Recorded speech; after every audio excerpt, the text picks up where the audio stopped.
Well, my name is Mike. This is at Highland Hill Farm, and I'm trimming trees right now. Right beside me, this is a Norway spruce. I'm going to prune this guy. This is giving you an idea a little bit beforehand. Norway spruce is a lot more difficult to prune than arborvitae is. There is a prune period for it, and it's a little bit late, but I just didn't have time during the growing season to prune it at the right time, but I can still come back and do a corrective on it. But anyway, when you prune Norway spruce, it is a determinate tree. That means it has a determined amount of growth on it, but more importantly, it has a bud to it. So you need to prune it so it still has buds for it to grow for next year. So you take your pruners, and you prune right here, it's going to be hurtful because there's no buds down here to grow up as a new trunk of the tree.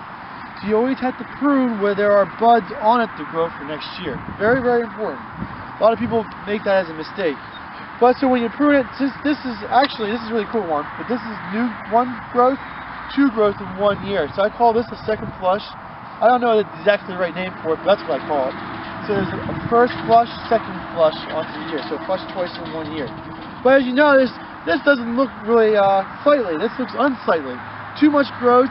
And it leads to something that we call goosenecking. If you ever see a goose and its neck is real long and there's nothing on it, that's what we call a gooseneck. Well, there's nothing going to be on it. It's going to be real narrow, nothing to it. So in order to avoid that, we trim it.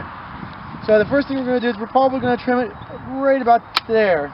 And if you notice that there's buds right above or right below where the cut mark is, and those buds will grow out. If you notice this right here, this has been pruned last year. That's the prune mark, bud right there to take over. No one even notices that you prune it. That's what you wanted to try to do.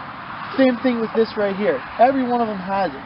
And that's how you prune it. You prune it. You don't prune right above the bud, leaving that spot right there to die. And that leads dead tissue is on the plant that funguses and bacteria can use as a point of entry to get into the tree. So the least amount of cells that you have there that is going to die back, the less the injury is going to be, and the less the springboard for the infectious diseases attacking the tree is going to actually go for.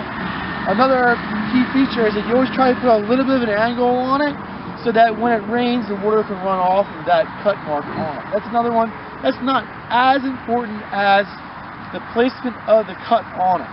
So after we did the cut, okay, cool, that's really awesome. We got one central leader. Really awesome, good buds to it.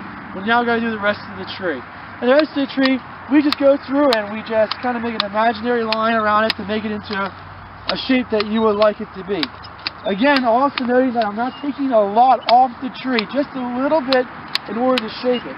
If you go really hard into a spruce tree, like a real hard prune, like you prune it into there, what happens is that there's no buds on those branches down there to grow back out, and you create scarring on the tree. That's not good at all. Now this one here, this is a little bit more of a feature that's more common to what I have to deal with, is that there's two stalks, and they're both about the same size, and like, which one are you going to have to take? And I usually go through and I see that whichever one is the thicker one of the two, or has more buds to it. The buds are the preformed stem parts and leaf parts for next year, so you always pick the one that has more. The more, the merrier.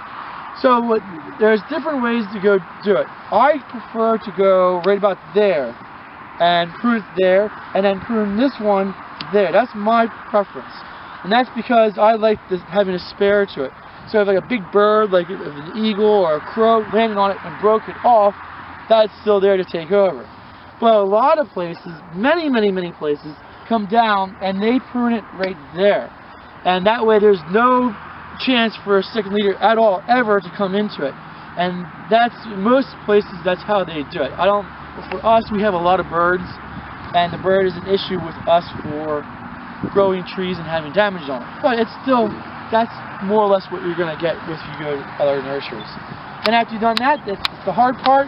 The easy part is just going through and shaping it into what you want it to eventually have the shape of. And that's basics for spruce pruning. That's all that we really need to do. And if you want more information about spruce trees or their care, call Michael at 267-446-2376. He's at Highland Hill Farm in Fountainville, PA.